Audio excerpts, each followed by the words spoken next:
Salutations, hello, hi, and welcome to Basic Public Speaking. I'm Christy Thomas. I'm your professor instructor for this course, and this is a weekly chat video. But not just a weekly chat video. This is encompassing 2 weeks into this video.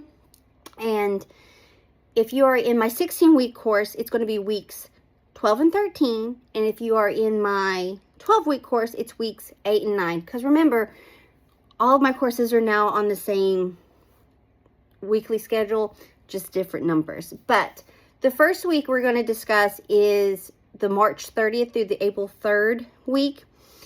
This week is lessons are devoted to persuasive speaking and arguments.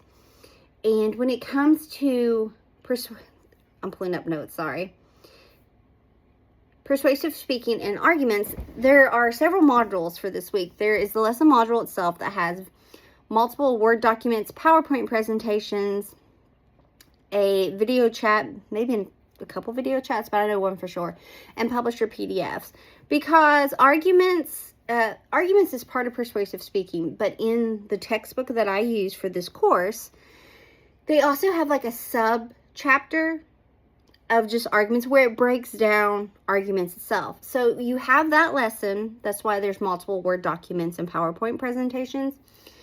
The lesson module. And then there's a persuasive speaking module, and it's just various scholars and theorists and communication folks that just kind of breaks down persuasive speaking even more. And there's a few examples. And then I created a new module that is just nothing but examples. And in this example are TED Talks, student persuasive speeches, and I also added commercials because as you watch the video and go through the lesson, I discuss how an informal version of persuasive speaking is commercials and tags and slogans for products or merchandise, whatever the case may be here.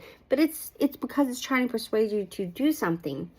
So when we discuss persuasive speaking and arguments, and again, this is March 30th through the 3rd, lesson module. There's 3 modules kind of attached to this as well, and that's been open for a while.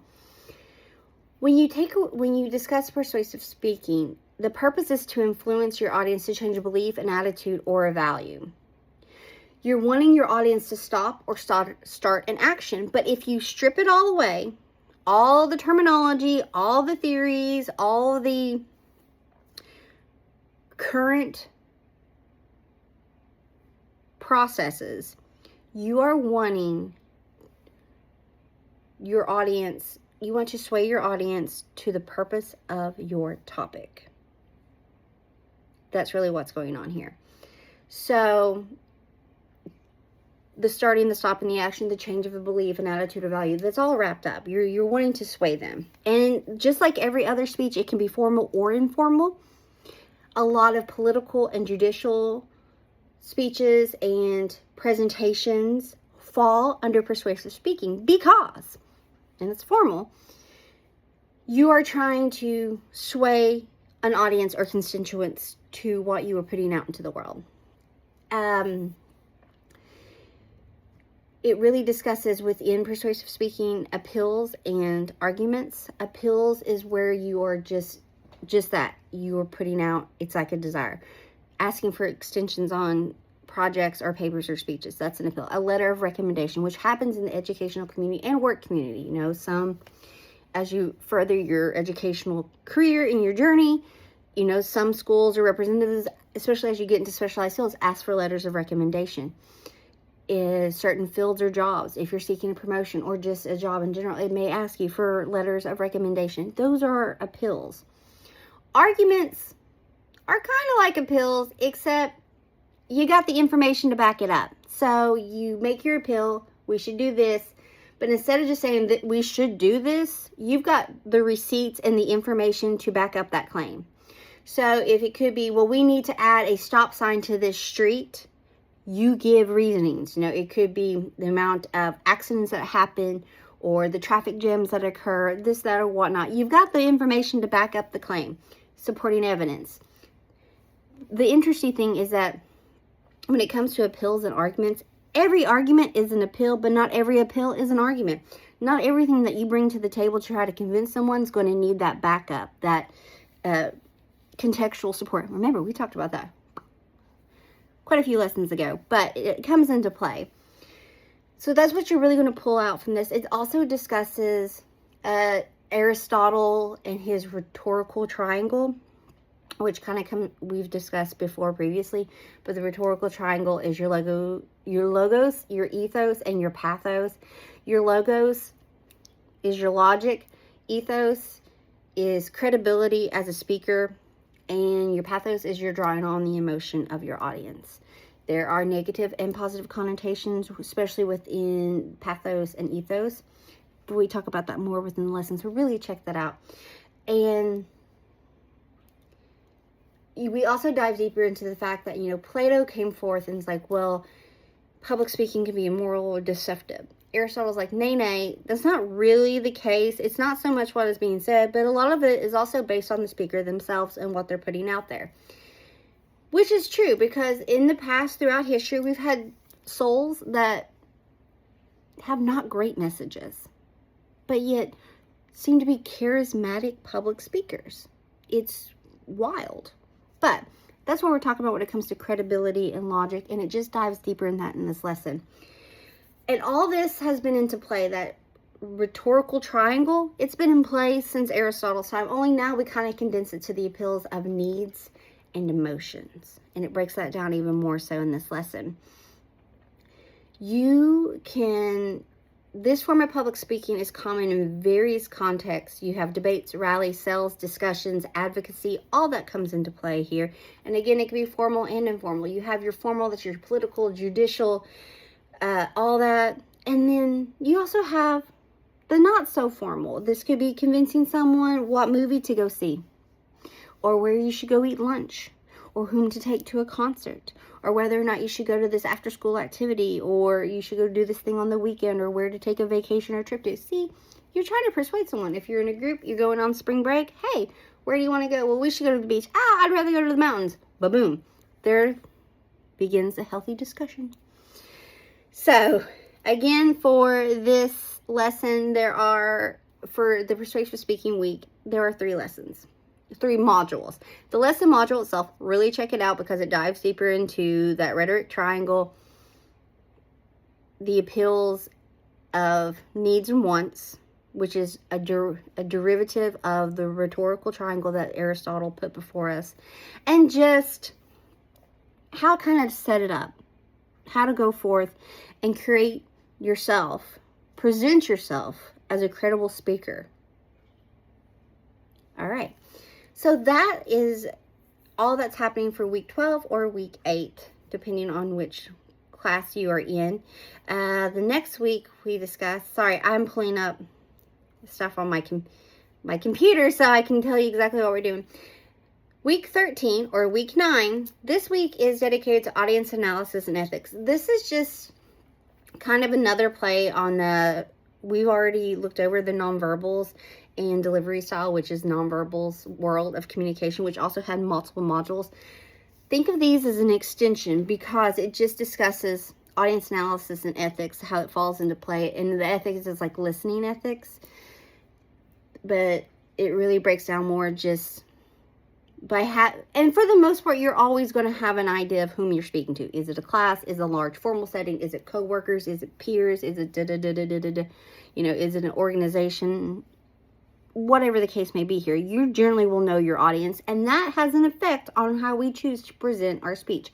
Are we stoic? Are we, a little less formal, a little bit more casual in our presentation? Choice of language, all that comes to play. So really, the audience analysis ethics week is just an extension of that nonverbal delivery world that we already looked at a couple weeks ago. The big thing I want you to take away from week 13 is at the end of week 13 is your main speech 3 is due. This is tell me a story speech, and it has a module. This main tell me a story.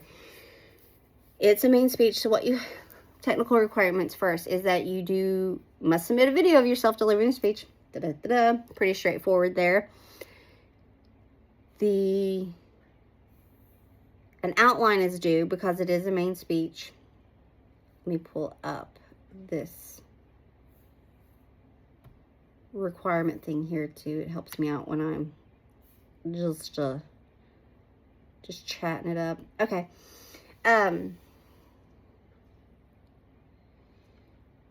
So you have an outline and the video of yourself as well. And then you have to have one in-speech citation. I'm going to talk about that a little bit more here in a second. And because of that one oral citation within the speech itself, a works cited is due.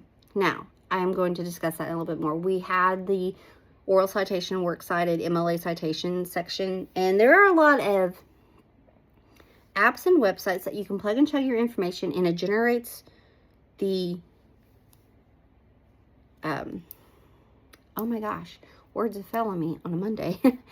It generates the citation for you. There it is. So you can copy and paste it and tack it onto the bottom of your outline.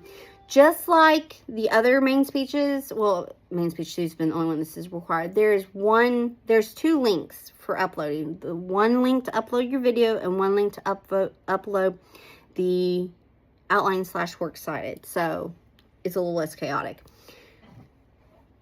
And the other requirement beyond the oral citation is time minimum. I love to hear your talk for at least 2 minutes. Now, if you fall below 2 minutes, like, a minute 45 seconds, a minute 53, no biggie. It's when you're failing to meet that minute 10, 15, 20, will be a deduction. Start the deduction in points for time. All right, now let's get into it. I'm going to discuss in depth a little bit more this main speech 3. It's kind of a choose your own adventure speech storytelling world. The genres are multiple. It falls under informative, celebratory, and storytelling. Now, like I said, I think storytelling is its own world. Some people classify it in celebratory, some class it in informative, some class it in all of the above. I find it fascinating, so I like to talk about it itself. Now, here we go with the choose your own adventure portion. So this is to help. This main story speech genre topic world is designed to help you explore the storytelling aspects of public speaking. I just want you to tell me a story. So this is where the choose your own adventure comes from. You can choose to retell a fairy tale, or you can read a book. So like a fairy tale or a book. If you choose to read a book for this is option 1. But you don't have to say, I'm choosing option 1. You don't have to tell me that.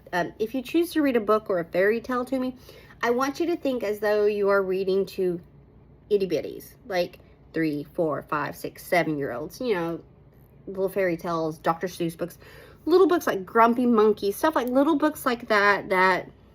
And I want you to read it as though you are reading to them. So that means you're changing your voice. You're using your nonverbals in your facial expressions, your hand expressions, the grumpy bears or the 3 little pigs. Not by the hair on my chinny chin. That's what I'm saying here.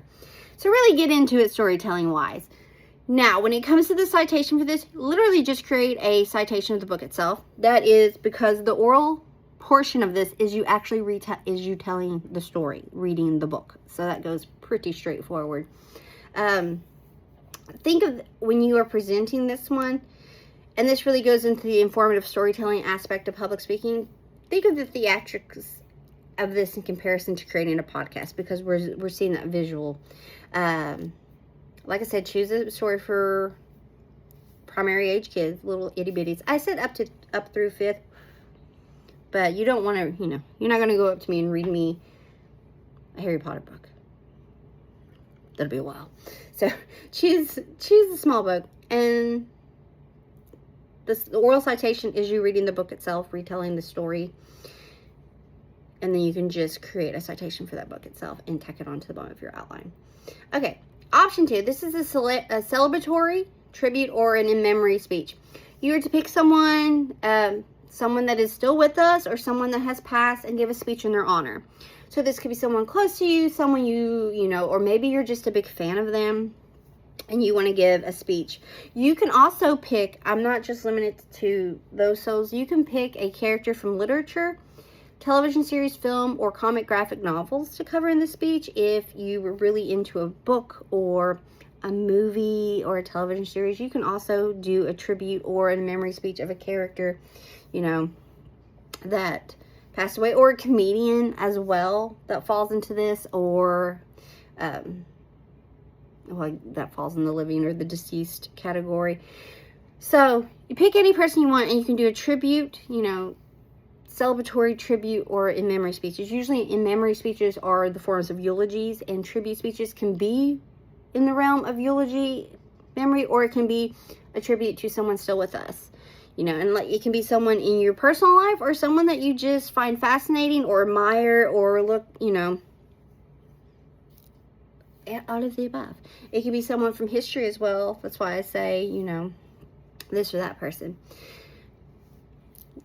Option 3 is a celebratory speech. You may choose to do a commemorative speech for your graduating class, or if you are graduating, I teach a lot of dual credit students. If you are graduating, maybe you are giving. This would be a great opportunity to do a little test run. You may also choose to do a roast. We discussed that before, but when it comes to roast, I ask that you choose a famous persona to roast. So, you know, roast Kevin Hart, roast Dwayne Johnson. I don't know. You may choose to do a toast, like a wedding toast, or a celebratory toast, or an after dinner toast, or an acceptance toast. You may also, perhaps you can do an acceptance speech if you were to win an award, or perhaps you've won an award and you got to speak, or a scholarship or something. You know, you can do that as well. Key points to remember in this speech is acknowledge the reason for which you're speaking. Deliver a speech that relates to the occasion or highlights the general tone. That's why I say toast, roast, commemorative speech. Remember the mood or vibe of the target community. Pretty straightforward. And again, all of this is in that module, Word document, and video description that I have for this. So I'm just kind of reiterating everything on here. Option 4, you could present a story, vlog, or podcast style. Any story, any genre, present your opinion and flair into the story. This can be true crime, historical, conspiracy theory, unsolved mysteries, crimes, or whatever you see fit. Or you could tell me another version of a fairy tale. There's those as well. I didn't slide that in there, but I'm telling you that now.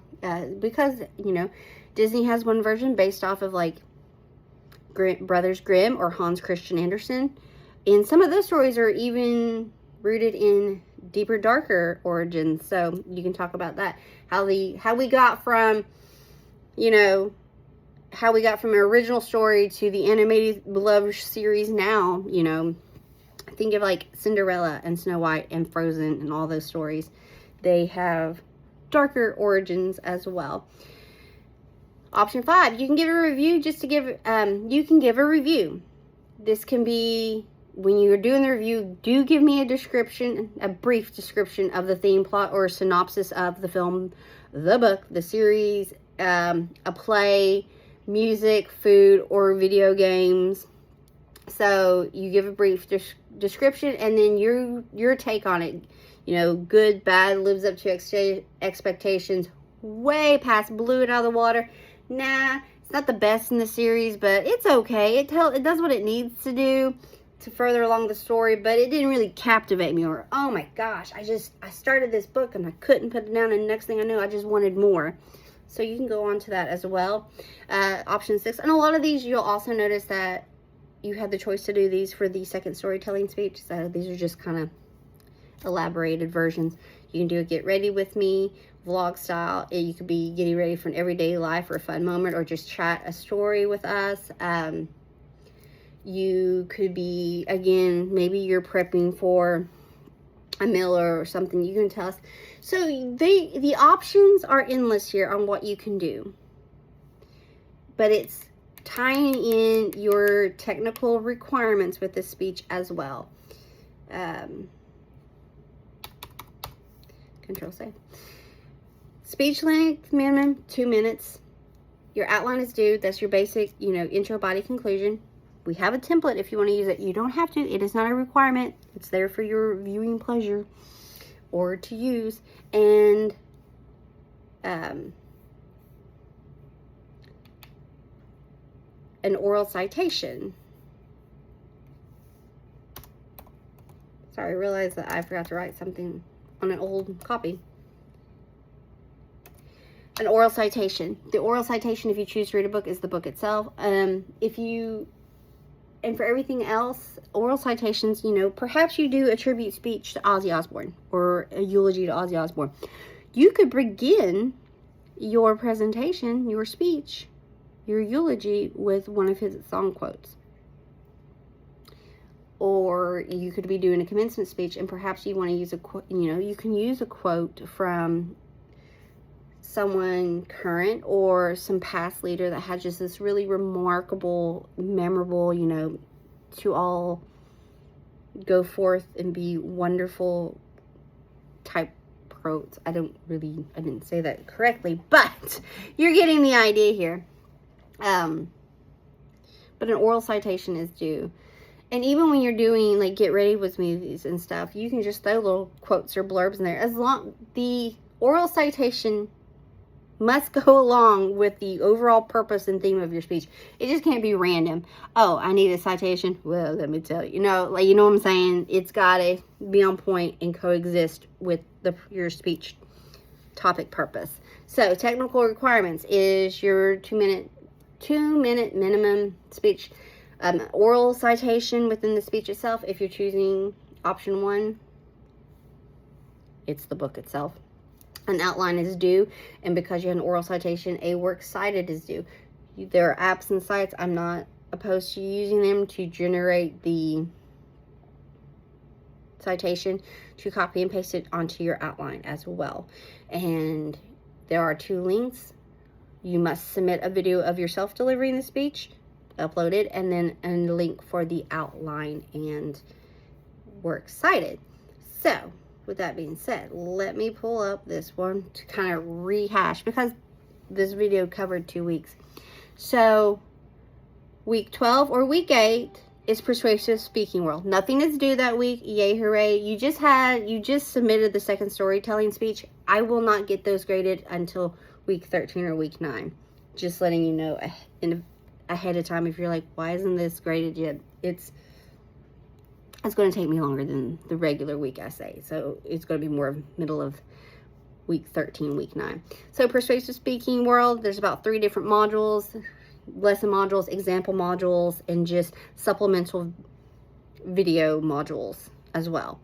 Then on week 13-9, it's audience analysis, listening ethics, and that falls into an extension of the nonverbal delivery style world. So really check that out. But the main focus of this week is that your main speech 3 is due. Tell me a story. Details can be found in the that speech module. There's a Word document and a video chat of me just basically going over what I just went over, but in more depth, maybe a little bit more flair, who knows. And then 2 links. Links for the video of yourself delivering the speech, and a link for you to submit the outlines and works cited. And remember, you have one works cited. You have one oral citation in the speech, so there must be a works cited. We give credit where credit is due. Whew, that was a lot, but I just wanted to do these 2 weeks together.